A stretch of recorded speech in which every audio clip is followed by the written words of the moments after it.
Plak. Dodi yang tidak berbelas kasihan kembali menamparkan Fadil sambil berkata, kalau kamu berani kurang ajar lagi pada Kak Wira, aku akan membunuhmu, bahkan kalau aku nggak menjadi pejabat. Ya, jawab Fadil. Ada bekas tamparan di masing-masing pipinya, tetapi dia justru mengangguk berulang kali. Sikap pengecut Fadil ini membuat Dodi sangat kesal, lalu dia berkata lagi, aku makin naik darah melihatmu. Cepat bawa orang-orangmu pergi.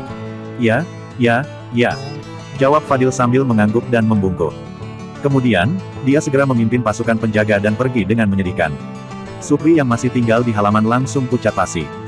Setelah tertegun sejenak, dia merangkak ke arah Wira dan berkata, Tuan Wira, aku salah. Wawasanku terlalu sempit untuk mengenali orang hebat sepertimu. Tolong ampuni aku. Wira menyeringai dan berkata, kamu menyuruhku mengampuni dan memberimu kesempatan lagi, jadi kamu bisa terus mencelakai kami. Enggak, aku nggak akan mencelakai siapapun lagi. Aku pasti akan bertobat, mohon Tuan berbelas kasihan. Kata Supri. Setelah memohon beberapa saat, Supri yang melihat Wira tidak berniat mengampuninya segera berteriak ke dalam rumah, Dian, tolong bantu Paman memohon belas kasihan pada Tuan Wira. Tolong ampuni Paman. Paman sudah tahu salah, Paman gak akan menyakitimu dan Joshua lagi. Beri Paman kesempatan. Kamu sudah mengampuni Paman berkali-kali sebelumnya, beri Paman kesempatan lagi. Paman pasti akan berubah. Awalnya, tidak ada jawaban yang terdengar. Namun, setelah bergumul beberapa saat, Dian akhirnya keluar dari rumah. Wira memperhatikan Dian dengan tenang tanpa mengatakan apapun. Tidak peduli apa keputusan Dian, Wira akan menghormati pilihannya. Bagaimanapun juga, ini adalah urusan keluarga Dian. Dian, Paman tahu kalau kamu memang paling baik, kamu gak akan mengabaikan Paman, ujar Supri sambil tersenyum. Supri benar-benar lega. Asalkan dia bisa selamat untuk saat ini, dia bisa mencari kesempatan untuk pergi ke kota provinsi dan membeberkan masalah Wolfie. Bersekongkol dengan pemberontak sama saja dengan pengkhianatan. Tidak akan ada yang bisa melindungi pasangan bangsat ini. Ya, Paman Supri, aku nggak mungkin mengabaikanmu. Ujar Dian sambil tersenyum sedih. Kemudian, dia memejamkan matanya dan melanjutkan, Tommy, bawa Paman Supri ke pedesaan dan rawat dia, lalu buatkan dia kursi roda. Buat supaya dia nggak bisa bicara lagi. Supri berkata dengan kaget, kamu. Apa yang mau kamu lakukan? Aku ini pamanmu. Kamu nggak berbakti kalau memperlakukan aku seperti ini. Ah. Maksud perkataan Dian adalah, tidak cukup membuat Supri cacat, Dian juga hendak membuatnya bisu. Supri yang menyadari hal ini tidak bisa menahan diri untuk mengutuk dengan marah. Namun, setelah melontarkan beberapa kata, Tommy datang dan menggorok leher Supri dengan pisau. Dengan mata terbelalak, Supri memegangi tenggorokannya. Mulutnya mengeluarkan darah dan dia tidak bisa berbicara lagi. Tommy lantas membopong Supri dan pergi dari sana. Bulu mata lentik Dian bergetar, berbagai macam pikiran melintasi benaknya. Masalah ini sudah terlalu besar, jika dia bersikap lunak terhadap Paman Supri, itu hanya akan mencelakai dirinya dan Joshua, bahkan juga akan melibatkan Wira. Setelah masalah terselesaikan, Dian mendapatkan kembali kendali atas keluarga Wibowo. Dia segera mengusir orang kepercayaan Supri, memindahkan bawahannya dari dusun Wibowo dan mengatur mereka untuk kembali bekerja. Wira juga mulai mengatur 150 ton gandum yang dijanjikan Dian kepada Levon. Fadil kembali ke pengadilan daerah dengan 2 bekas tamparan di masing-masing pipinya yang sangat mencolok. Belum pernah ada orang lain yang mendapat tamparan di hari pertamanya menjabat sebagai pati. Begitu memasuki pengadilan daerah, Fadil mendapati petugas pengadilan, petugas patroli, dan pejabat kecil di sana memandangnya dengan sinis sambil mencemoohnya. Pada hari pertamanya sebagai pati, Fadil kembali dengan membawa tamparan di wajah setelah keluar bekerja. Wibawanya benar-benar hancur. Namun, Fadil tidak memedulikan hal-hal ini. Dia pergi ke ruang petugas patroli dan menunggu Regan di sana. Sekarang, dia sangat kebingungan. Zabran sudah menjadi jenderal batalion tingkat ke-6 atas, tetapi dia masih menjadi pengawal Wira. Iqbal sebelumnya adalah pejabat tinggi kerajaan dan Kaesang adalah inspektur istana. Namun, mereka semua sangat sopan kepada Wira. Hal ini membuat Fadil merasa bahwa dia mungkin sudah salah memahami latar belakang Wira. Sekarang, dia harus mencari tahu semuanya dengan jelas. Jika tidak, dia tidak akan bisa tenang. Tidak lama kemudian, Regan kembali ke pengadilan daerah bersama sekelompok petugas patroli. Saat melihat bekas tamparan di wajah Fadil, sekelompok petugas patroli itu mengerucutkan bibir dan menahan tawa. Jelas terlihat bahwa mereka semua mengetahui kejadian di kediaman Wibowo. Fadil berkata, Regan, aku ingin bicara 4 mata denganmu. Regan melambaikan tangannya dan menyuruh para petugas patroli itu keluar. Kemudian, dia berkata dengan sopan, silakan bicara, Pak Fadil. Meskipun Regan meremehkan pati baru ini, dia tentu tidak bisa menunjukkannya secara terang-terangan. Fadil menangkupkan tinjunya untuk memberi hormat, lalu berkata, aku ingin mengetahui latar belakang Wira. Pencerahannya, Regan. Regan memasang ekspresi bingung dan berkata, Pak Fadil, Tuan Wahyudi itu hanya pelajar dari Dusun Darmadi. Fadil berkata dengan alis berkerut, jangan mengelabuiku, Regan. Zabran yang dulunya menjual ikan bersamanya sekarang sudah menjadi jenderal batalion tingkat ke-6 atas. Kalau Wira hanya pelajar biasa, kamu gak mungkin mengabaikan perintahku untuk menangkapnya di kediaman Wibowo. Jangan bohong padaku, katakan sejujurnya. Jenderal batalion tingkat ke-6 atas. Seru Regan. Regan telah menjadi kepala petugas patroli selama 20 tahun, tetapi dia masih belum menjadi pejabat tinggi. Seumur hidupnya, dia juga tidak mungkin menjadi pejabat tinggi. Belum lama ini, Zabran hanya seorang rakyat jelata, tetapi sekarang dia telah menjadi pejabat tingkat ke-6 atas. Iqbal juga naik pangkat sebanyak 5 tingkat dalam 2 bulan.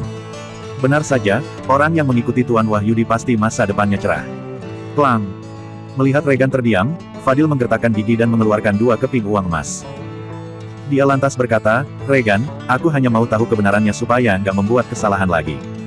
Sesulit itukah kamu bicara? Saat melihat uang emas itu, Regan sangat tergoda. Namun, dia tidak mengambilnya dan justru berkata, Pak Fadil, bukankah kamu menjamu Tuan Kaisang belum lama ini? Apa yang dia katakan padamu? Fadil mengerutkan alisnya dan menjawab, dia bilang, ada beberapa hal yang aku nggak perlu tahu. Dia hanya berpesan agar aku nggak macam-macam pada Tuan Wahyudi. Kalau enggak, aku akan celaka. Kalau begitu, lakukan apa yang Tuan Kaisang katakan. Ujar Regan. Kemudian, dia menyeringai dan melanjutkan, ada beberapa hal yang nggak berani aku ceritakan tanpa persetujuan Tuan Wahyudi. Fadil berkata dengan suara rendah, katakan padaku, aku bersumpah kalau aku nggak akan sembarangan membocorkannya. Pak Fadil, kamu benar-benar ingin aku menjelaskannya. Kamu juga nggak pantas tahu, ujar Regan. Regan mendongakkan kepalanya dan mendengkus pelan, lalu melanjutkan, dia bahkan bisa membuat rakyat jelata menjadi jenderal batalion tingkat ke-6 atas. Melenyapkan jenderal militer sepertimu itu bukan masalah besar untuknya. Karena kamu sudah mempersulit dia beberapa kali, lebih baik kamu pikirkan cara untuk menebus kesalahanmu. Kalau enggak, pikirkan saja apa alasan Radit terpaksa bunuh diri. Radit! Seru Fadil. Dia seketika bergidik saat memikirkan atasan lamanya. Beban sebesar gunung seolah-olah jatuh ke pundaknya. Malam itu, di sebuah rumah di Kabupaten Uswal, Putu yang bertubuh bungkuk berjalan masuk dan berkata, Jenderal, aku sudah mendapatkan informasi tentang Wira. Levon berkata dengan penuh semangat, cepat katakan. Putu yang bertubuh bungkuk berkata, Jenderal, Wira itu pelajar dari Dusun Darmadi. Dia menikah dengan putri keluarga Linardi dari kota 3 tahun lalu. Apa? Jadi dia pria yang sudah menikah? Ujar Levon sambil mengerutkan alis dan mengepalkan tinjunya. Nona Dian jatuh cinta pada pria yang sudah menikah, tetapi dia memandang rendah aku yang jago seni bela diri, berani, dan berwawasan ini, batin Levon. Putu mengangguk dan berbisik, awalnya, Wira biasa-biasa saja. Tapi, sekitar 2 bulan yang lalu, dia tiba-tiba menunjukkan bakat menulis puisinya dengan menyusun 4 kalimat Wahyudi, dan memenangkan hati Iqbal, Patih Kabupaten Uswal. Dia juga menghancurkan desa 3 harimau di Kabupaten Uswal. Selain itu, dengan dukungan dari Iqbal, dia menghancurkan keluarga Silali yang merupakan keluarga kaya kabupaten dengan cara kejam. Setelah kembali kali ini, dia membawa banyak anak buah yang kuat. Gak hanya menghancurkan keluarga Suteja, dia juga menghabisi Radit si pejabat sipil. Hari ini, Putu telah berusaha keras mengumpulkan informasi kasar tentang Wira. Setelah mengetahui 4 kalimat Wahyudi, Putu yang menghabiskan separuh hidupnya untuk belajar jadi sedikit tergugah. Mendedikasikan hati untuk negara, menetapkan tujuan hidup untuk rakyat, melanjutkan warisan para bijak terdahulu, dan membawa perdamaian ke seluruh dunia. Putu juga pernah mendengar tentang 4 kalimat Wahyudi itu. Jika bukan karena identitasnya yang sensitif sekarang, Putu pasti akan segera mengunjungi Wira dan menjalin persahabatan dengannya. Menurutnya, Wira si pahlawan muda yang serba bisa dalam urusan sastra dan militer ini adalah pemimpin sejati yang memiliki kemampuan dan juga moral. Menghancurkan desa 3 harimau, keluarga Silali, dan keluarga Suteja. Membunuh Radit. Levon mencibir dan berkata, menurutku, dia paling-paling hanya sedikit berbakat dalam menulis puisi. Dia memenangkan hati Iqbal, lalu menjadikan Iqbal bonekanya. Semua itu pasti perbuatan Iqbal. Orang terpelajar memang lihai membuat intrik licik begini. Putu terdiam sejenak. Dia yang juga merupakan seorang pelajar tersenyum canggung, lalu berkata, Jenderal, awalnya aku juga berpikir begitu. Tapi, kemarin Iqbal sudah meninggalkan Kabupaten Uswal dan Fadil mengambil alih jabatan Patih. Hari ini, Wira membawa orang ke kediaman Wibowo. Gak hanya membuat cacat Supri, bawahannya bahkan menamparkan Fadil. Setelah itu, Fadil langsung mengaku salah dan membawa anak buahnya pergi. Levon langsung bertanya dengan sorot mata kelam, apa? Dia sudah menyelesaikan masalah keluarga Wibowo. Ketika Supri mempersulit Dian, Levon hanya mengamati dengan diam dan tidak mengambil tindakan. Bukannya Levon tidak merasa kasihan pada Dian, dia hanya ingin menunggu Dian jatuh dalam keputusasaan. Setelah itu, Levon akan muncul sebagai penyelamat dan membuat Dian menangis tersentuh. Dengan menggunakan metode ini dan menyelamatkan Dian dari 3 pernikahannya, Levon sudah hampir mendapatkan wanita itu. Tak tahunya, Wira diam-diam sudah menyelesaikan masalah Dian. Jika begitu, bagaimana Levon bisa muncul sebagai penyelamat? Jenderal, aku tahu perasaanmu pada Nona Dian, tapi Wira bukan orang yang bisa diremehkan. Putu menghela napas dan berkata, dari mulut orang-orang pedesaan, aku dengar kalau dia memiliki 100 hingga 200 prajurit yang kuat. Mereka juga memiliki kuda perang. Apa hebatnya memiliki 200 prajurit? Bawahanku saja ada 3.000 orang. Mata Levon berkilat dingin saat dia berkata, aku bisa membunuhnya dengan mudah. Seseorang, cepat kembali ke pegunungan dan kirim 300 orang ke sini. Putu bertanya dengan nada terkejut, Jenderal, kenapa kamu memanggil begitu banyak orang? Levon menjawab dengan wajah tegas, jelas Wira itu pria yang sudah menikah, tapi dia masih merayu Dian tanpa tahu malu hanya dengan mengandalkan kemampuan menulis beberapa puisi. Aku mau memimpin orang-orang untuk membunuh Wira supaya Dian gak masuk ke dalam jebakannya. Gak boleh, Jenderal. Larang Putu. Kemudian, Putu buru-buru menasihati, saat ini, kita kekurangan makanan dan pegunungan akan segera terisolasi karena salju tebal. Kalau kita nggak mengumpulkan cukup gandum sebelum itu, saudara-saudara kita nggak akan mampu bertahan di musim dingin ini. Kalau kamu membunuh Wira, Nona Dian akan marah dan menolak memberi kita gandum. Lantas bagaimana saudara-saudara kita bisa bertahan hidup? Kalau nggak bisa bertahan di musim dingin, bagaimana kita bisa melakukan hal-hal besar? Setelah kamu bisa menaklukkan dunia, kamu nggak perlu takut Nona Dian menolakmu. Levon terdiam sejenak. Kemudian, dia mengepalkan tinju dan menggertakkan giginya seraya berkata, oke, kita prioritaskan masalah yang penting dulu. Aku akan membiarkan pria itu hidup lebih lama. Setelah kita menerima gandum, aku akan membuat perhitungan dengannya. Jenderal, ujar Putu, masih berusaha membujuk Levon. Namun, Levon mengangkat tangannya dan berkata dengan angkuh, gak usah ngomong apa-apa lagi. Aku punya pertimbanganku sendiri. Keesokan harinya, seorang pemuda datang ke rumah itu dan diam mengetuk pintu. Begitu pintu terbuka, Tommy langsung ditarik masuk. Lantaran terkejut, Tommy berusaha menyerang orang yang menariknya. Namun, dia langsung terkejut saat berbalik. Kak Levon, seru Tommy. Keterampilan seni bela diri Tommy diajarkan oleh Levon. Dia sangat mengagumi Levon yang merupakan guru sekaligus temannya ini. Tommy, setelah bertahun-tahun gak ketemu, keterampilan seni bela dirimu sudah meningkat. Uji Levon sambil tersenyum. Dia lalu mengganti topik pembicaraan dengan berkata, Nona Dian yang memintamu datang, iya. Tommy langsung bicara ke intinya, iya. Nona Dian bilang, dia nggak bisa mengantarkan gandum sampai ke Kabupaten Hiloka. Gandum cuma bisa diantar ke desa dekat Kabupaten Hiloka. Kamu harus mengambilnya sendiri dan nggak boleh menyakiti siapapun. Levon mengerutkan alis dan berkata, apa benar Nona Dian yang bilang begitu? Lantaran meminta Levon mengambil gandum sendiri, Dian pasti sudah tahu identitas Levon. Selain untuk meminjam makanan pada Dian, Levon memiliki tujuan lain dengan mendatangi Dian. Dia ingin mengikat hubungan mereka berdua. Namun, jika dia mendapatkan makanan dengan cara ini, rencananya tidak akan berhasil. Ya, jawab Tommy sambil mengangguk setelah terdiam sesaat. Awalnya, Dian memang berencana mengirim orang keluarga Wibowo untuk mengangkut gandum. Akan tetapi, Wira melarangnya. Levon menyeringai dan berkata, bagus, kamu sudah berani berbohong padaku, Tommy. Kamu lupa siapa yang mengajarimu seni bela diri. Tommy buru-buru menjelaskan, Kak Levon, aku bukannya ingin menyembunyikannya darimu. Tapi, kamu juga nggak mengenal orang itu. Nggak kenal. Levon berkata dengan sorot mata muram, orang yang kamu maksud itu Wira, kan? Kamu juga tahu tentang Tuan Wira. Ujar Tommy terkejut. Kemudian, dia mengangguk dan berkata dengan serius, benar juga, Tuan Wira sudah melakukan berbagai hal hebat. Wajar kalau kamu juga pernah mendengar namanya. Ekspresi Levon langsung berubah garang, lalu dia berkata, memangnya apa yang dia lakukan? Dia hanya mengandalkan Pati Kabupaten Uswal untuk menghancurkan desa 3 harimau. Dia hanya mengandalkan kemampuan menulis puisi dan wajah tampannya untuk merayu Nona Dian. Apa hebatnya dia? Tommy berkata dengan heran, Kak Levon, sepertinya kamu salah paham pada Tuan Wira.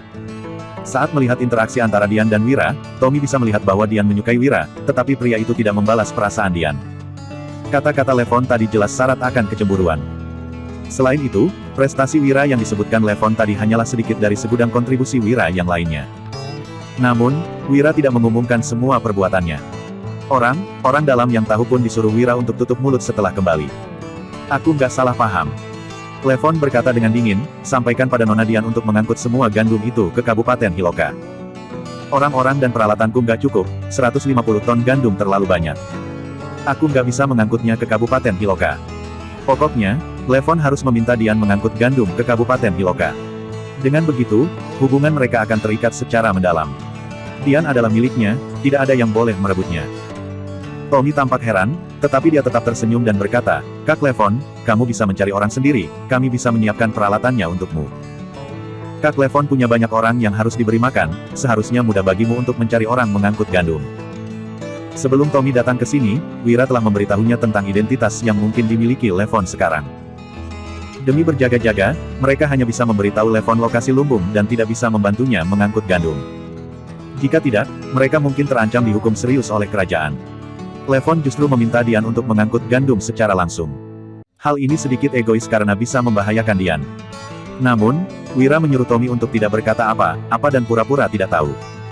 Tommy, apa sekarang kamu sudah nggak mendengarkan kata-kataku? Levon berkata dengan sorot mata muram, aku menyuruhmu untuk meminta Nona Dian membantuku mengangkut gandum. Biarkan dia yang memutuskan, jangan beritahu orang itu. Mengingat Dian berhati lembut, selama Levon terus meminta, dia pasti akan membantunya mengangkut gandum. Pada saat itu, keluarga Wibowo akan terikat pada Levon dan Dian pun tidak akan bisa lepas darinya. Kelak, dia juga tidak akan kekurangan makanan lagi. Kak Levon, nggak bisa begitu. Akhirnya, Tommy tidak bisa menahan diri untuk tidak berkata, ada beberapa hal yang nggak bisa diceritakan demi kebaikan semua orang. Levon berkata dengan ekspresi masam, Tommy, sepertinya kamu sudah nggak menganggapku sebagai saudara. Sia-sia saja aku mengajarimu seni bela diri. Kak Levon, aku sangat berterima kasih padamu karena sudah mengajariku seni bela diri. Tapi, hutang budiku pada Nona Dian lebih besar. Ujar Tommy. Hati Tommy bergetar saat dia terpaksa berkata, kamu diselamatkan oleh Nona Dian dan dilatih menjadi pengawalnya. Aku juga dipilih dan dihidupi oleh Nona Dian selama ini. Apapun bahaya yang mengancam keselamatan dari Nona Dian, aku akan setia melindunginya. Kamu. Ujar Levon dengan mata berkilat dingin, dia tanpa sadar meraih gagang pedangnya. Jenderal. Putu menghampiri mereka dan menghentikan Levon, lalu tersenyum dan berkata, Dik, beritahu kami lokasi lumbung sesuai dengan keinginan tuanmu. Kami akan menyuruh orang-orang kami sendiri mengangkutnya. Setelah memberikan sebuah alamat, Tommy berbalik dan pergi. Sebelum pergi, dia berkata, Kak Levon, Tuan Wira bilang, setelah mengambil gandum, utangmu pada Nona Dian dan utang Nona Dian padamu sudah impas semua. Impas. Geram Levon sambil melihat kepergian Tommy. Dia mengeluarkan pedang pendek, lalu membelah meja kayu di halaman dengannya. Wira sialan. Beraninya kamu memprovokasi hubunganku dan Nona Dian. Tunggu saja, aku pasti akan membunuhmu. Umpat Levon. Jenderal, tenanglah. Sekarang, makanan adalah prioritas utama. Putu berusaha menenangkan Levon dengan berkata, hanya dengan mengamankan makanan, kita bisa mengendalikan Jupiter, Blackie, dan bawahan mereka. Jangan sampai ada masalah tambahan di waktu kritis begini. Levon mengerutkan alisnya, lalu akhirnya mengangguk. Awalnya, dia hanya memiliki 700 hingga 800 orang anak buah. Setelah mengumpulkan dua kelompok bandit lain di Kabupaten Hiloka dan merekrut lebih banyak orang lagi, akhirnya dia mengumpulkan 3.000 orang. Namun, dengan personel sebanyak ini, makanan juga menjadi sangat cepat habis. Tanpa makanan, saudara-saudara Levon akan kelaparan, lalu bisnisnya akan segera hancur. 3 hari kemudian, di desa Tomomu, bagian paling selatan Kabupaten Uswal. Di sebuah rumah besar seluas 3.000 meter persegi yang berjarak 10 km jauhnya dari Kabupaten Hiloka, sejumlah besar gandum diantar berturut-turut selama 3 hari terakhir. Suatu malam, sekelompok orang diam masuk ke dalam rumah itu, lalu melumpuhkan penjaga dan mengikatnya. Kemudian, mereka mengangkut pergi gandum di sana dengan kereta hingga fajar menyingsing. Keesokan harinya, Wira dan Dian duduk mengelilingi tungku api di kediaman Wibowo di kota. Sekarang sudah akhir musim dingin. Berhubung cuaca makin dingin, tungku api di dalam rumah terus dinyalakan. Sambil menghangatkan tangannya di atas tungku api, Wira bertanya, gimana progresnya? Wira memang mengeluarkan ide, tetapi dia tidak terlibat dalam prosesnya. Dianlah yang mengutus orang-orangnya. Sudah beres. Jawab Dian. Dian menatap Wira dengan wajah memerah sambil berkata dengan kagum, tadi malam, Kak Levon membawa orang-orangnya untuk mengambil gandum. Orang-orang kita sudah melaporkannya pada petugas. Setelah itu, petugas pergi memeriksa dan menemukan bekas roda di sana. Begitu tahu kalau tim perampok gandum itu sudah sampai di Kabupaten Hiloka, mereka nggak berani menyelidiki lebih lanjut. Sesuai rencana Wira, hasil penyelidikan petugas menetapkan bahwa gandum di lumbung dirampok, jadi keluarga Wibowo tidak akan dikaitkan dengan Levon. Utang budi telah dibalas dan Dian pun merasa lega. Aku nggak suka menjelek-jelekkan orang, tapi ada satu hal yang ingin kuingatkan padamu. Wira berkata dengan nada serius, seseorang yang benar-benar baik padamu nggak mungkin akan membahayakanmu. Aku sudah membalas utang budimu padanya, jadi jangan berhubungan dengannya lagi di masa depan. Dian mengangguk pelan. Dia punya beberapa tebakan tentang apa yang direncanakan Levon, tetapi dia tidak berani berpikir terlalu jauh. Bagaimanapun, Levon telah menyelamatkannya dari berbagai bahaya di masa lalu. Namun, kali ini utang budi Dian sudah dibayar hingga lunas. Dia telah memberikan Levon 150 ton gandum. Setiap kilogram gandum bernilai seharga 4.000 gabak. Artinya, Dian telah memberikan 600 juta pada Levon. Wira memang terbaik, selain bersedia mengambil risiko untuk Dian, dia juga tidak punya maksud terselubung. Aku serahkan urusan di kota padamu. Sudah waktunya aku kembali ke Dusun Darmadi, ujar Wira. Wira berdiri dan berjalan keluar, tetapi saat dia baru melangkah, sekujur tubuhnya bergetar. Dian berdiri dan memeluk Wira, lalu menempelkan pipinya ke bahu Wira seraya berkata, "Tuan, jangan pergi dulu. Ada yang ingin kukatakan padamu." Wira berdeham dan tubuhnya menegang. Dia berkata, "Apa ini caramu bicara baik-baik?"